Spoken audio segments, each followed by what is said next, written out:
Subscribe to Color Frames. ఒక test సిరీస్తో team India విధ్వంసం బయటపడింది. కుర్రాళ్ల సెంచరీల మొతకు ర్యాంకులన్నీ దాసోహమయ్యాయి. సొంత గడ్డపై జరుగుతున్న తొలి టెస్టులో ఓడిన రోహిత్ సేన మిగతా 2 మ్యాచ్ల్లో ఇంగ్లాండ్ జట్టును మట్టి కరిపించింది. ముఖ్యంగా 3వ టెస్టులో భారీ స్కోరుతో చారిత్రాత్మక విజయాన్ని అందుకుంది. ఈ విజయంతో టీమిండియా ర్యాంక్ మళ్లీ మొదటికి వచ్చేలా కనిపిస్తోంది. నెక్స్ట్ ప్రకటించబోయే ఐసీసీ టెస్ట్ ర్యాంకింగ్స్ లో టీమిండియా ఫస్ట్ ప్లేస్ సొంతం చేసుకోవడం ఖాయమైంది.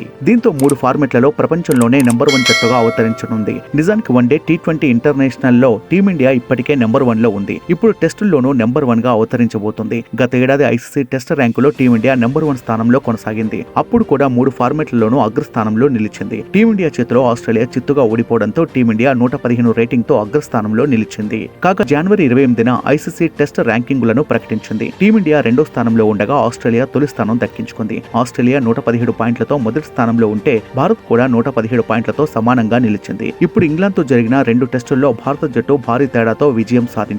ఈ పరిస్థితిలో రోహిత్ ఆస్ట్రేలియాను అధిగమించడం ఖాయం. ప్రస్తుత ఐసీసీ ర్యాంకింగ్స్ లో భారత్, ఆస్ట్రేలియాలు సమాన రేటింగ్ పాయింట్లను కలిగి ఉన్నాయి. ఇంగ్లాండ్ 115 రేటింగ్ తో 3వ స్థానంలో ఉండగా దక్షిణాఫ్రికా 106 రేటింగ్ తో 4వ స్థానంలో ఉన్నాయి. న్యూజిలాండ్ 95 రేటింగ్ తో 5వ స్థానంలో ఉంది. ఈ నేపథ్యంలో త్వరలో ప్రకటించబోయే ఐసీసీ టెస్ట్ ర్యాంకింగ్స్ లో భారీ మార్పులు జరగనున్నాయి. ఈ వీడియో మీకు నచ్చినట్లయితే ప్లీజ్ లైక్ చేయండి, షేర్ చేయండి, కామెంట్ చేయండి.